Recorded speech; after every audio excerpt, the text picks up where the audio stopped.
So welcome to the session. So as I've just mentioned before I turned on the recording, my name is Sue Allahead. I work for the Oxford College of Marketing, and we have been doing a number of different lockdown and lunch events in the last, I would guess, 8 weeks since the pandemic and since the lockdown measures came about. To kind of give you a little bit of a background on me, I've worked for the Oxford College of Marketing on a tutoring basis, doing lecturing, doing some course support, helping students with their CIM assessments. Aside from that, I'm also a marketing consultant, so I work with businesses of all different types of sizes for a number of different industries. I also work for government organisations, helping them with their marketing, helping them with their digital, and like most of us, I've had to evolve. I've worked in marketing now for the past 18 years and I've had to evolve with the times. I've had to make sure that I'm understanding the new tools that are out there. I've found that a lot more of what I do has shifted to online and digital. That being the case, and also taking into account how the CIM are keeping a pace with these changes, I also get involved where I can with course and training programs. So just as we're going through, I will use some of my experience just in terms of working with clients, particularly in the last few weeks. And the lockdown and lunch sessions, what we kind of got our heads together and wanted to do from the Oxford College of Marketing's point of view is understand really what you wanted to hear about, facilitate some really interactive sessions in terms of learning while perhaps you're furloughed, perhaps while you're working from home, perhaps you're all in your own unique different situations, and we wanted to come up with some content that would help. We wanted to come up with some content that was timely. We know that there's been, in some cases, fairly dramatic changes to the way that you're doing your work. We know that some organisations were set up more ready for that, and other organisations have had to very quickly digitally transform. And this is where we try to bring the subject matters together in a series of sessions that were bite-sized. So what I wanted to do today is exactly what I'm doing today, and that is live streaming. So just looking at live streaming and kind of why the popularity of this has risen so much, even prior to lockdown measures, even prior to COVID-19, live streaming was something that was growing in popularity. A lot of my clients were asking me, how do I go about live streaming?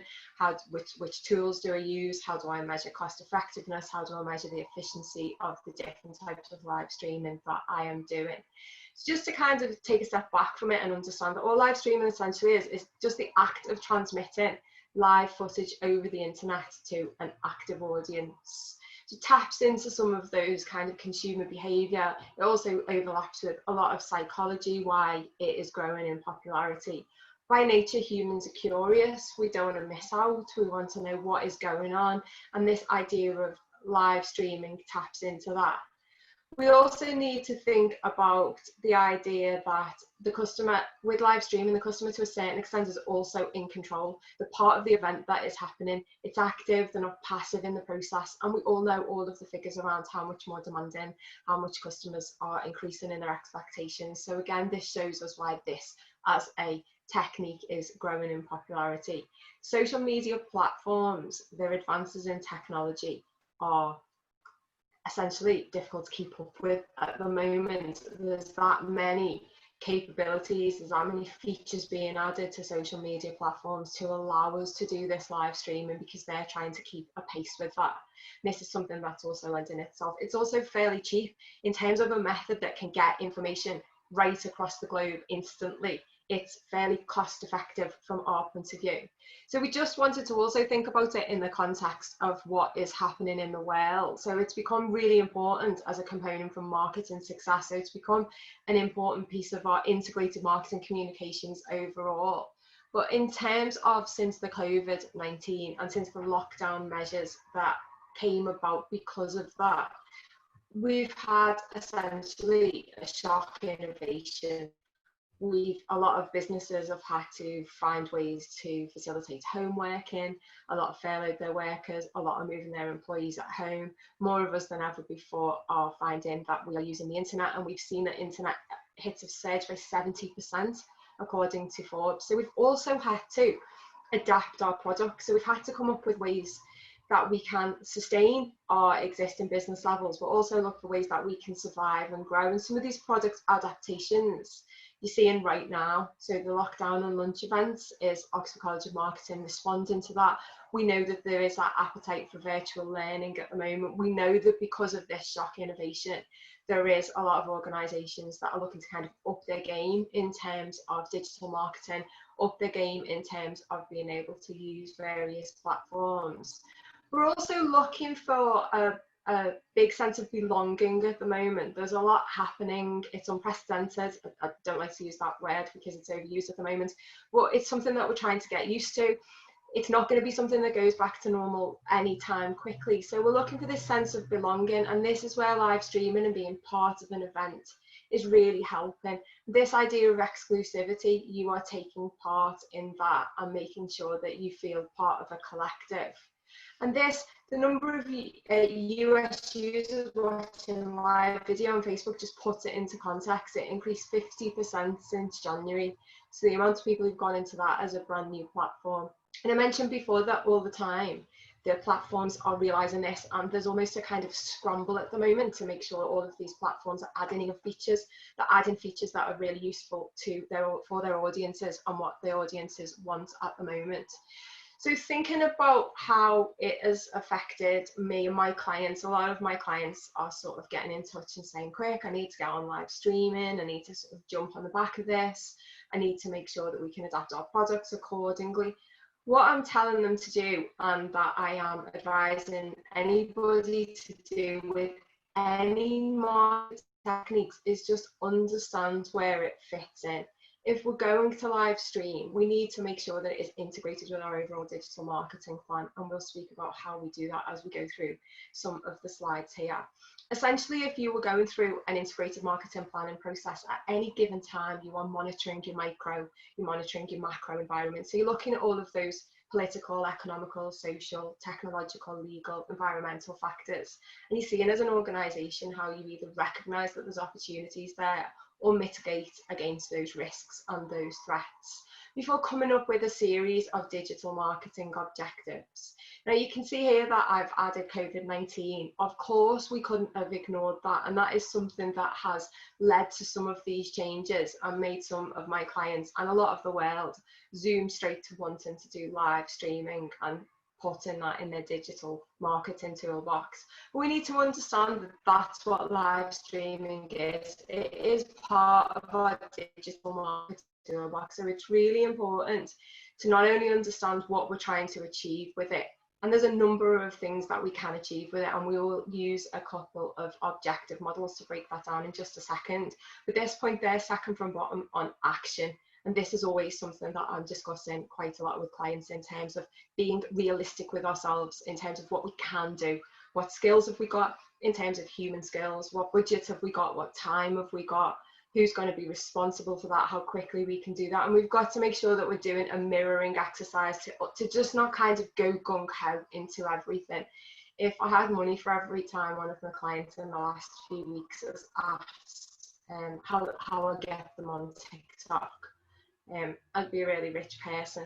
We've got to make sure that we understand that it's part of our overall marketing strategy and it's relevant for our target audiences, and we'll talk about how we can do that in just a second. And then really, really importantly and logically, we've got to monitor it. Is it working for us?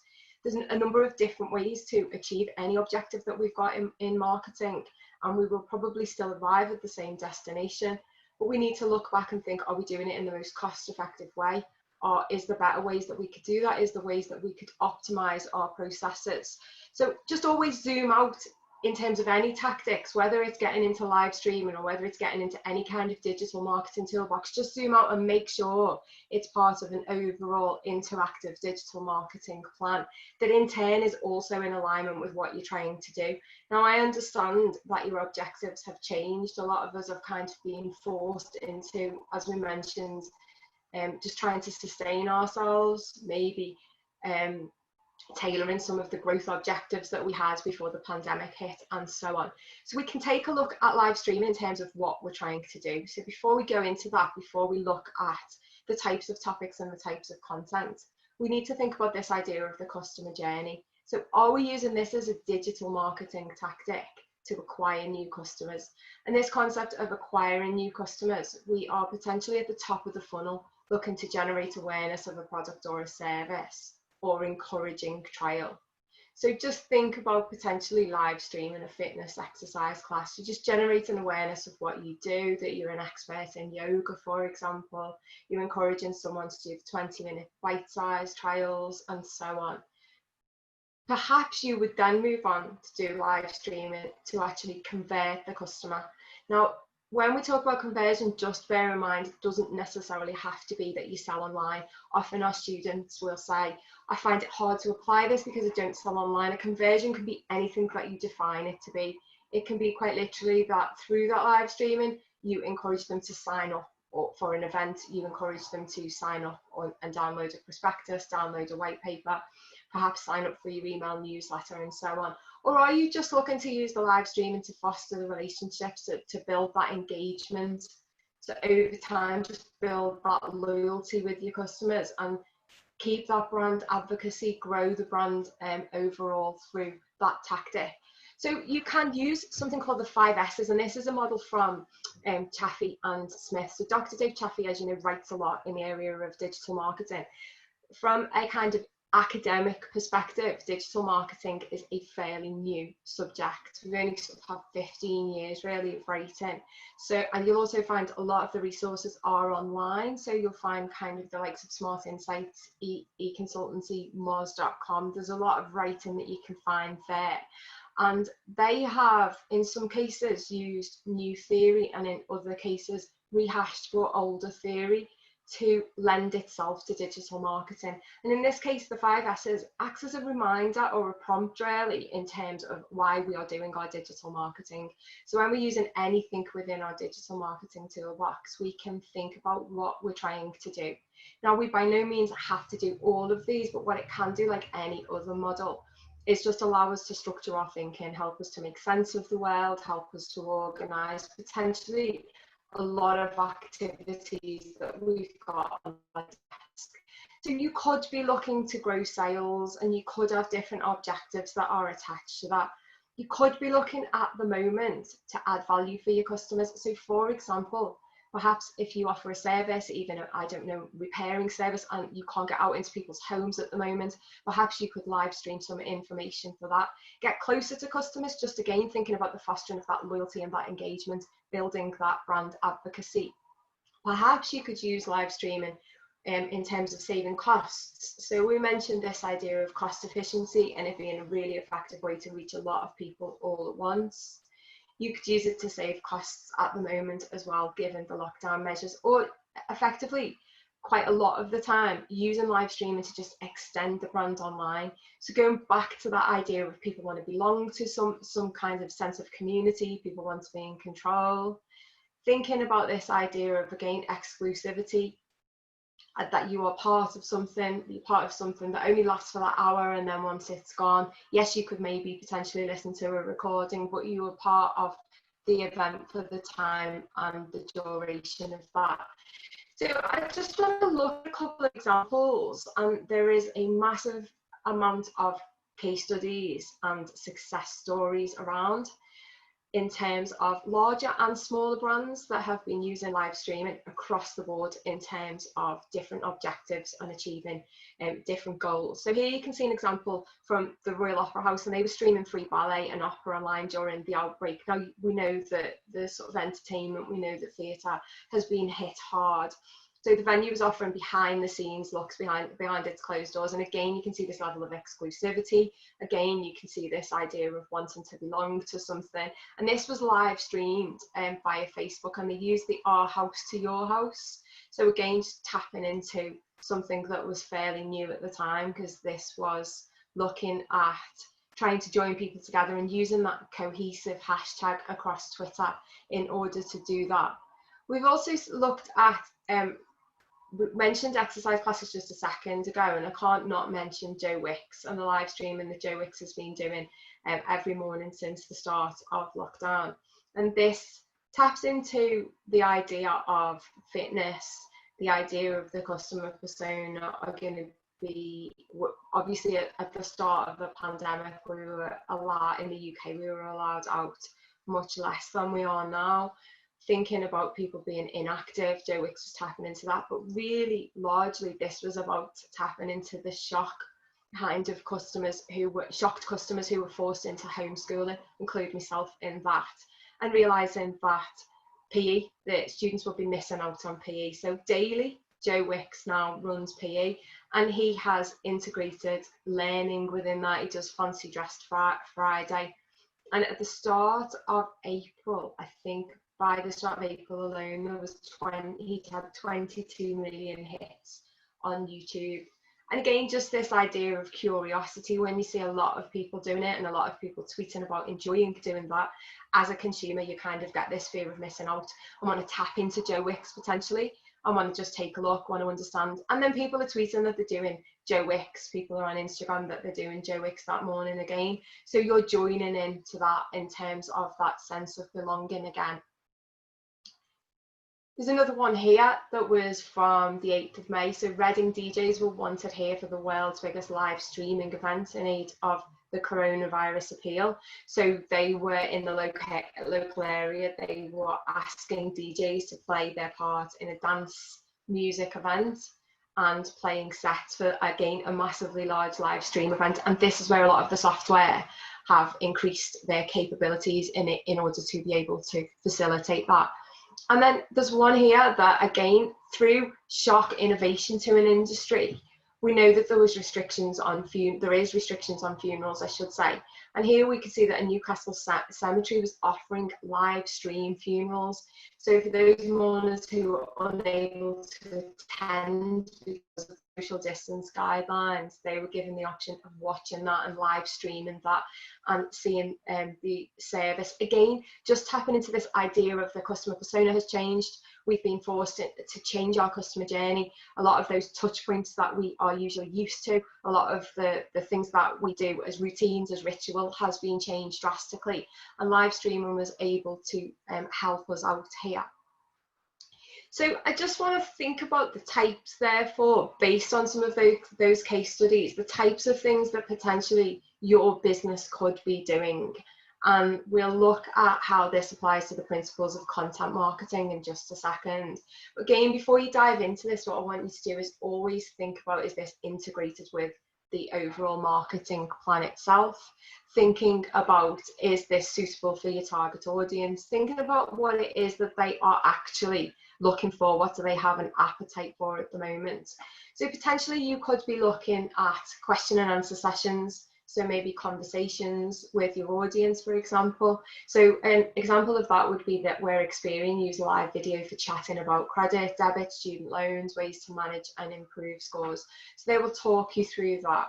You could use it for customer support. So mentioning this idea a second ago about how a lot of companies can't go in from a repair point of view, can't go in with support services because of the restrictions on entering other people's homes.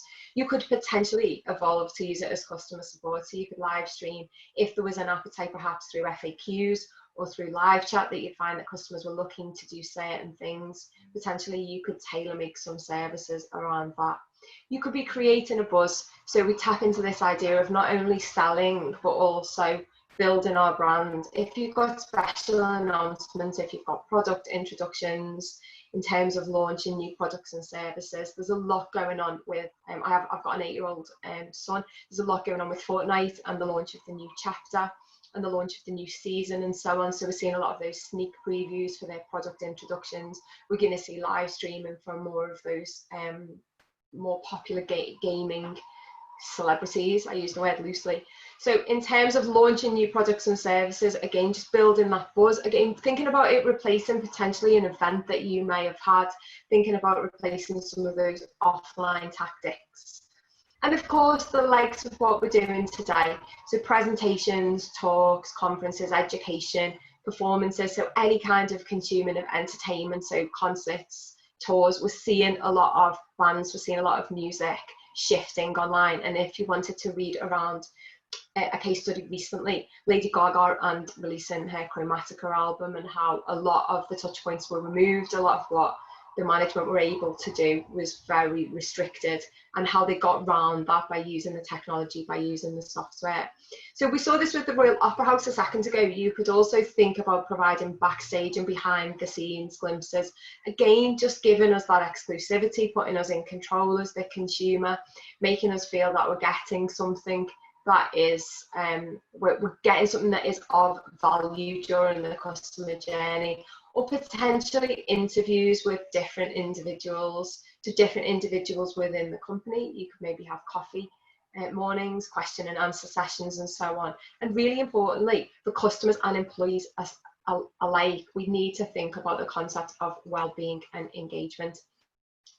Everything that is happening in the world at the moment, mental health, of course, is a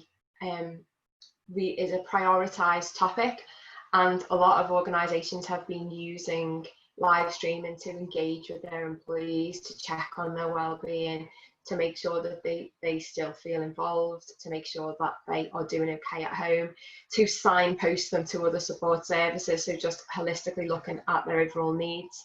And depending on the types of customer that you've got, you're not all sort of business to consumer. Some of you could be business to business, some of you could be business to government, government to government, health, and so on. We found that this is a really effective means to increase the support that is available there. So just take a step back and remind yourself, if we look at this previous slide, if we look at some of those case studies, it's really important to remind ourselves that live streaming essentially is content marketing. So looking at understanding content marketing can help us with what we are saying with our messages, what we are saying in terms of how they fit in with our overall value proposition, our overall unique selling proposition. Again, this is where I've had to kind of grab hold of some of my clients and say, whoa, hang on, cool down a little bit. What is it that you're trying to say? If you go back to that list on the previous slide, what we don't want to do is have question and answer sessions about things that our customers aren't interested in. We don't want to be giving customer support when it's not required. Everything has got to tie in with the customer journey and what it is that we're trying to achieve. So if we then remind ourselves that live streaming is in fact content marketing, what it's really useful to do is understand content marketing. And I love the definition at the bottom there from the Content Marketing Institute. It's about what you stand for, and there's a lot of this happening at the moment in terms of brands that are going to come out of this looking good, and brands not so much. So essentially, this is what you sticking your hand up and letting the customers know through your content what it is that you stand for, what it is that you believe in. And this will be remembered. This is such a pivotal time in how we behave as businesses, and those who are being opportunistic or maybe being criticised and so on. So it's really critical to make sure that we're clear and we get this as close as we possibly can to right.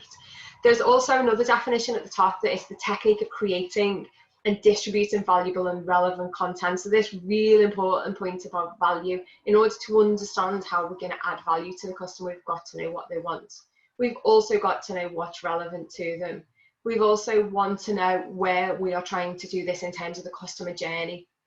So are we looking at the top end of the funnel to acquire our customers? Are we looking for this to be something that converts our customers, or something that builds their overall long-term engagement? And this idea of overall driving profitable customer action, this can also be about playing the long game. We don't always necessarily want to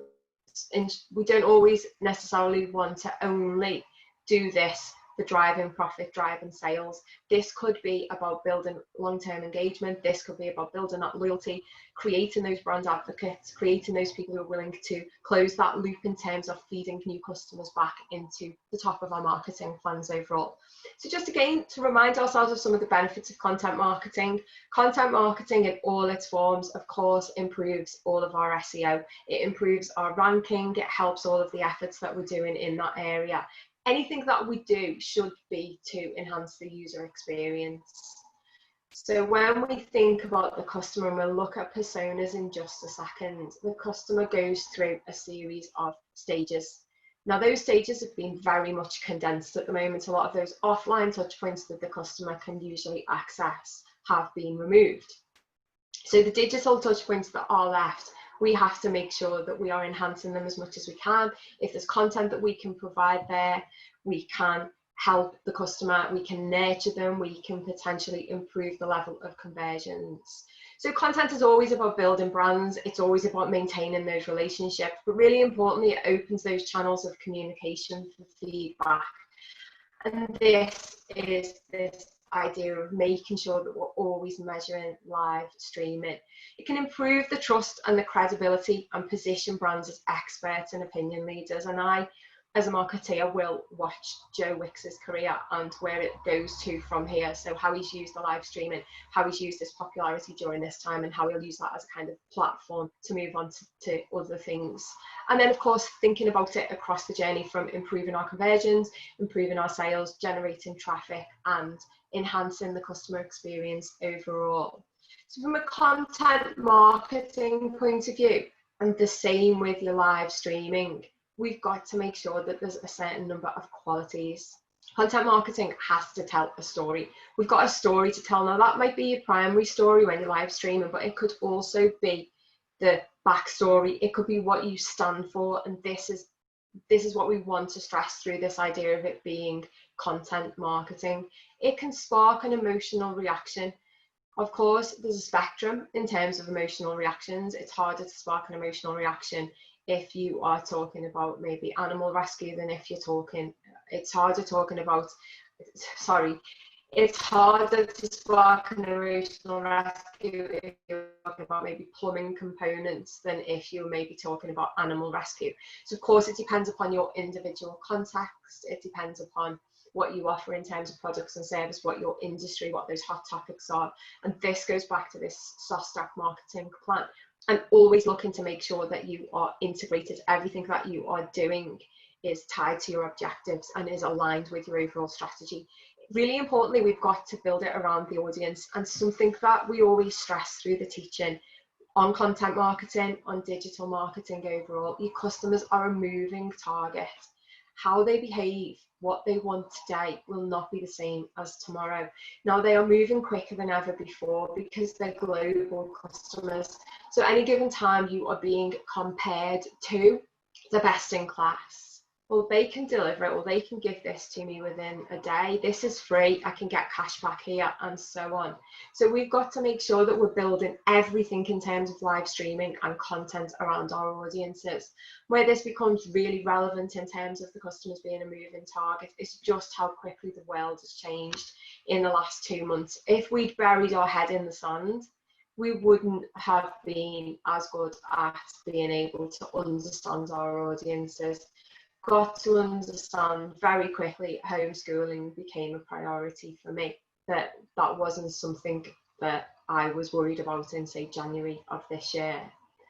In terms of food delivery, a lot more customers were forced to order online and so on. So we really need to understand that. We need to understand that persona, but also as we start to maybe find new ways of working, maybe as lockdown is eased in the future, maybe there's new social distance measures and so on. We need to understand what's important, and the only way we can do that is to continue to research.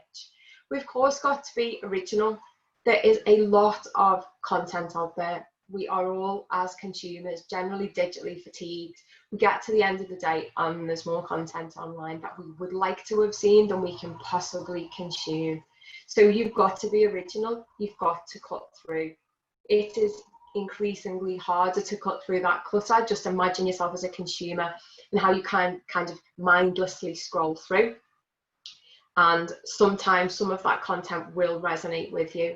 We've got to make sure that we are high quality in terms of the content that we deliver. However, a caveat to that really in terms of live streaming is everybody is aware that people are in very difficult, challenging and different situations than normal.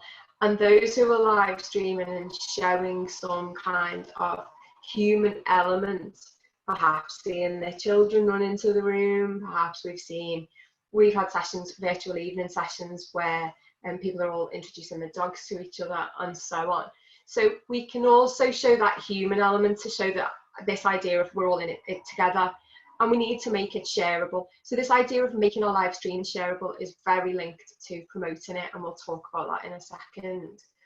So we should all, if we're doing any kind of content, buyer personas are key. Understanding who our ideal customer is and getting this composite, almost fictional sketch of who they are, what matters to them is key. However, as I've just mentioned, that has changed. So your buyer persona has changed drastically in terms of who they are, in terms of primary and secondary goals, where they're spending their time. So just think about how you've changed as a consumer in terms of where you were spending your time online, what platforms, what digital tools you were using, compared to potentially where you are 2 months down the line since the lockdown measures.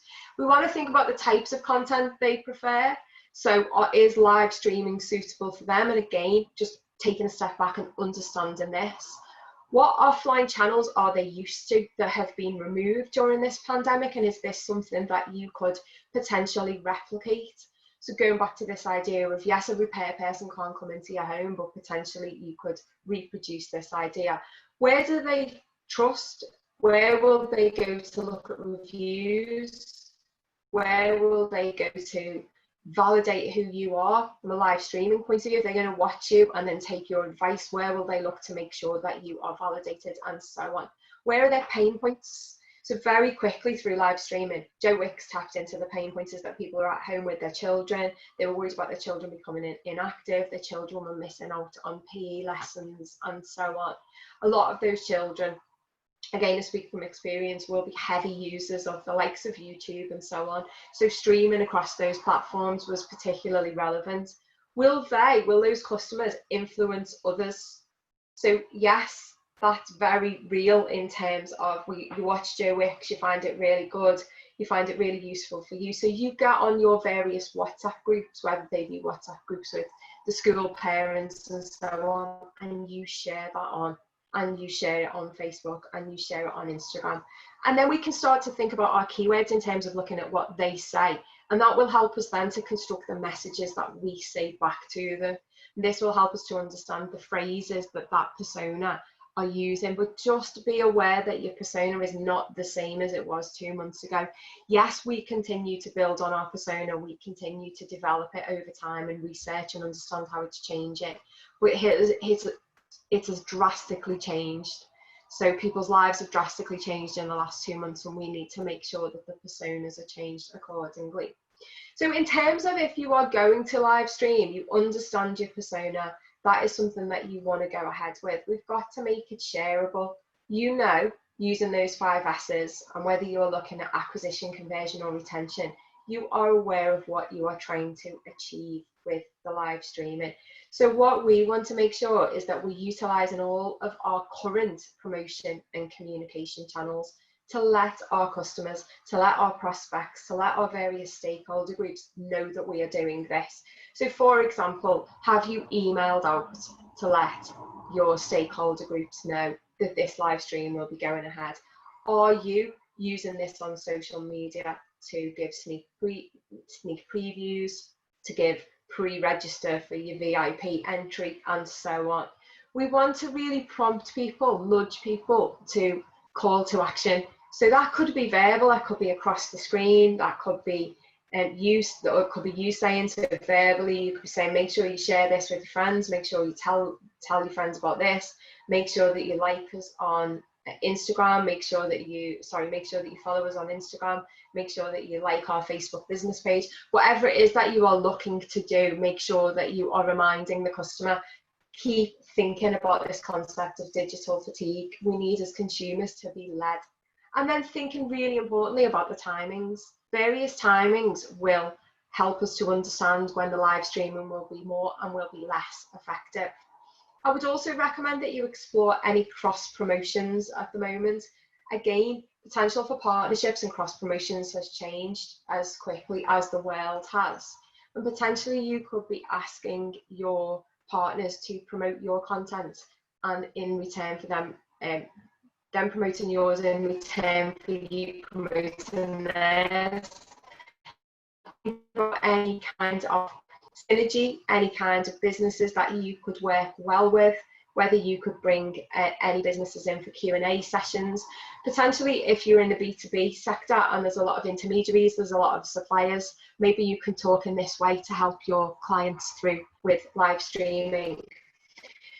So thinking about that action point on the plan, so when we take a realistic look at what we've got, I want you to just think about the human resource considerations, but also the creative considerations before this would be something that you jump straight into. Now, as with all digital channels that you are looking to employ, you need to consider your current staff availability and skills. Now, we see through students and through clients, we see marketing teams of all different shapes and sizes. So you want to look at what you've got at the moment in terms of current staff availability and skills. Is that something that you need to be increasing? Is that something that you need to be adding resources for? And just doing some simple research like today's session, having a look at the different tools that are available, can also then in turn help you to understand what skills are going to be required for the campaign overall, and then being realistic with yourselves as a business and understanding whether they are available or not. Outsourcing, of course, is always an option. So if you don't have the capabilities, this could be something that you look at outsourcing an agency, a freelancer.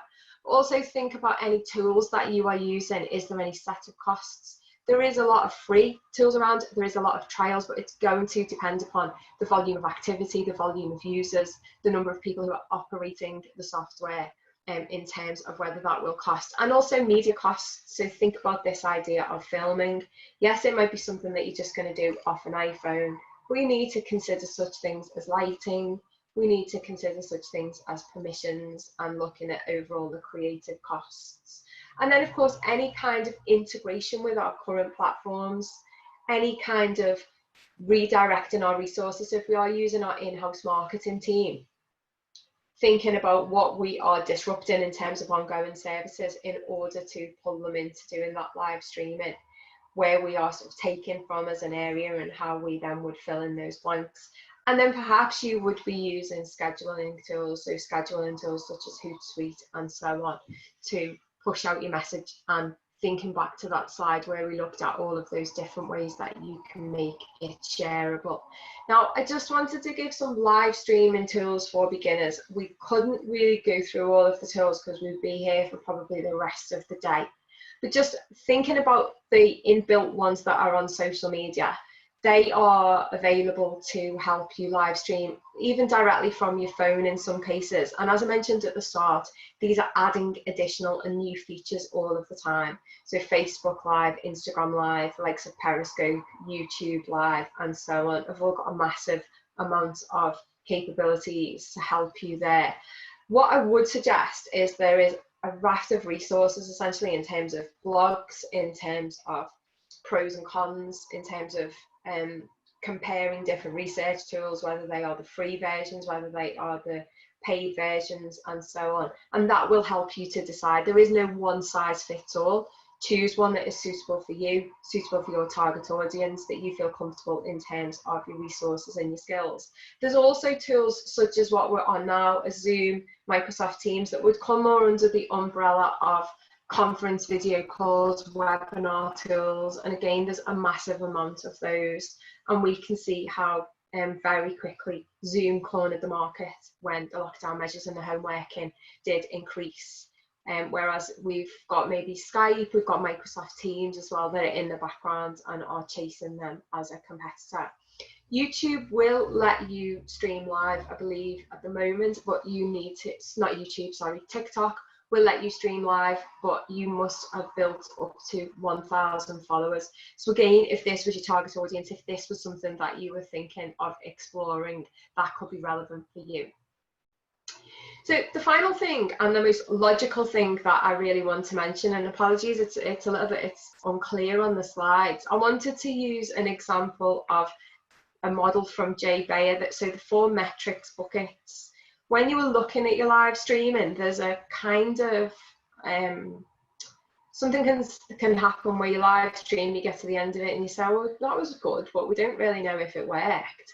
And what the 4 metric buckets can do is it helps you to put different measurements and different metrics into 4 different clear areas.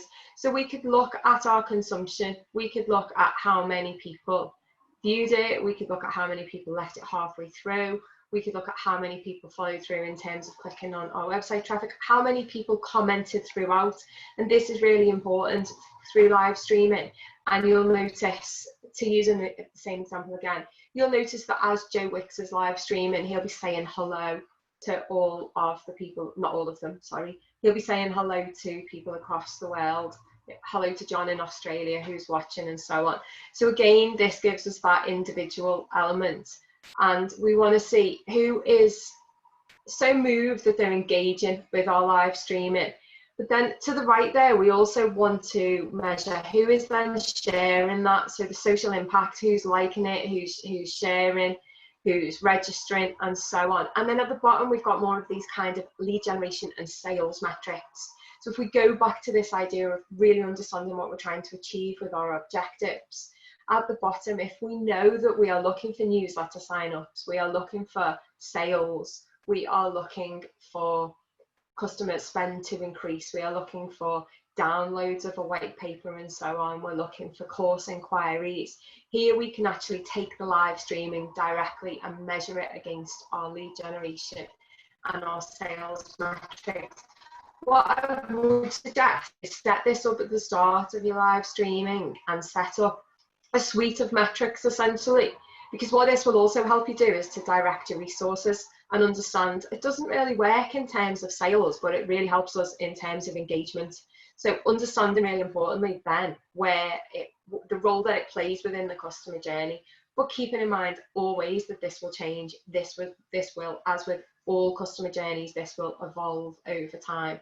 So make sure that there's a suite of metrics, there's a variety of metrics that are set up in advance. If you go back to this concept of resources and understanding the staff, the skills, the creative that's required, if you measure effectively using a complete suite of metrics, you can then look at return on investment. We can then start to really get to the bottom of whether this is worth doing, whether this is worth increasing our capacity, particularly as we talk about it's going to take months, possibly years for things to get back to how they were before. This might be something that we look at as a long-term tactic and something that we use within our digital marketing toolbox over time. So just wanted to give you a little bit of a background on Oxford College of Marketing. I hope that you enjoyed some of the points on live streaming today. If you did want to inquire into any further courses, we offer a massive range of courses in marketing, in digital marketing, in sales, in project management courses. There's a lot of students at the moment, there's a lot of companies that are looking to increase in that area. We deliver qualifications across the range of the Chartered Institute of Marketing, sales management, and project management, logistics, and so on. And over 2,000 students study with us every year, and we're really, really proud. We've built upon our pass rates to get them right up to 95%. As a result of the expansion, we've now got 19 global study centres, but we're finding that more and more of our students are happy learning online, and obviously at the moment, but there's flexible learning in terms of distance learning, virtual learning, face-to-face, intensive weekends, and so on. So please contact the support team, please have a look at our website, just have a look at some of the resources that are on there if moving on and training and doing a qualification would be something that you're interested in. So please also connect with us on social, so you can see our Facebook, our Twitter, and our LinkedIn there. Thanks for listening, and I am more than happy now to take any comments, any questions. Hi, can you hear me? Yeah, I can. Hi, Barry. Hey, how are you? Thank you very much. Yeah, a couple of things. Thanks for that. That was really good. I was thinking, isn't it funny how with all this live streaming that suddenly got even bigger, Google have failed to keep up with it, haven't they? When you look at the likes of Zoom, Google are trying to catch up, but they're kind of lagging behind, and they're one of the fans, aren't they? Yes. Yeah, and we've seen the kind of the software and the apps that are very quickly innovating and adding the features are just winning out, because people have, I mentioned at the start, this concept of shock innovation. Now, usually innovation runs in a fairly straight line. We've seen a lot of digital disruption in some areas, but this was a very kind of overnight quick. You've all got to be doing web conferencing, you've all got to be doing live streaming, and the platforms that were ready have really won out. So yeah, that's a good Yeah, point. totally. Forced technology, isn't it? Forced technology, yeah. A couple of other things as well. I really like the bit. I like the fact that you brought in traditional marketing models into this concept. So that's brilliant, and that really does add value to our traditional kind of training, as it were. So definitely, when it comes to content marketing, I work in B2B and engineering, and it's what we do isn't necessarily any different to what other people do, but when it comes to my messaging, I like what you picked out about it's not what you sell, it's what you stand for. Yeah. And so for me, the message is very much about the team, it's very much about company culture, and it's very much about CSR and accreditation and stuff like that. So that's always my kind of theme of that. So I did pick up on that. And also, I used live streaming, seems a long time ago now, about this time last year at a NEC event. So we were doing a exhibition at Railtex, which is rail industry, and so I live streamed on all the various channels that I know that we've got followers, and of course people are always so connected, even more now. That it actually got them to the stand, and we actually measured a conversion of a £100,000 order. So if we were doing that about this time last year, the opportunities now are even more, aren't they? They are. They definitely are even more. But you've also got to think about the amount of clutter. So there's more traffic out there. It's harder to cut through. Everybody's creating, everybody's putting content out there, and this is where I'm saying to clients, hang on a second, just think about what is actually wanted, what is actually needed, what there's an appetite for, rather than just going on with a question and answer session that's fairly boring for the sake of it. So you've got to bear that in mind. Yes, that was great that you were doing that then, but there was probably a lot less of that around at the time. Because again, we've got that sort of, aside from digital fatigue, we've also got sort of lockdown and pandemic fatigue at the minute that the psychologists are talking about, in that at the very start, everybody was, I'm doing Joe Wicks every day, and I'm baking banana bread, and I'm painting my plant pots, and now everybody's kind of over that peak and is just very sort of fatigued with everything. So in that case, it is getting harder to cut through, and this is where I can't stress enough really understanding what the customer wants, because a lot of my clients have come and said, should we do a question and answer session with the chief executive? And I'm thinking, does anybody actually want to listen to that? Yeah. And there's a lot of, I've kind of had my sort of head in my hands with, if you not necessarily taking live streaming as an example, but some of the emails from content marketing that have come, here's some information about COVID-19, here's some information from our chief executive. And I thought, you haven't tailored this effectively enough to what we actually want. I've found myself as a marketer just going through delete. But if you pitch in, and I know I've used this example a lot, but if you pitch in right at that time with, oh my goodness, there's lots of people stuck at home with children, first thing in the morning, get them out of bed, get them doing some PE. But you've really got to keep on researching what people want. And that won't be the same as even what they wanted 3 weeks ago, because as I said at the start, they wanted those recipes. And then even that's kind of changed, and that dwindles. At the very start, in terms of people locked down, there was, everybody was doing weekly Zoom quizzes, and everybody was doing house parties and so on. That's evolved and that's changed. Some people's children are back to school and so on. So we just have to keep on understanding, in the same way that we would with any kind of content marketing, rather than just throwing it out there. Yeah, I mean, I'm totally getting zoomed out myself, to the point that I've actually cut back on doing it. And yeah, of course, not with yourselves. Very valuable that's stuff. encouraging. Yeah. So you got a brand advocate there. Don't worry about that. But yeah, I think we're all getting that kind of fatigue, aren't we? Yeah. And of course, I was talking to a colleague of mine the other night, and she's very much sales, and she's very much face to face. So of course, again with this live streaming and this whole forced technology, if you like, that it for the foreseeable future, we're not going to be so face to face or so in close contact, are we? And that age-old concept of people buy from people.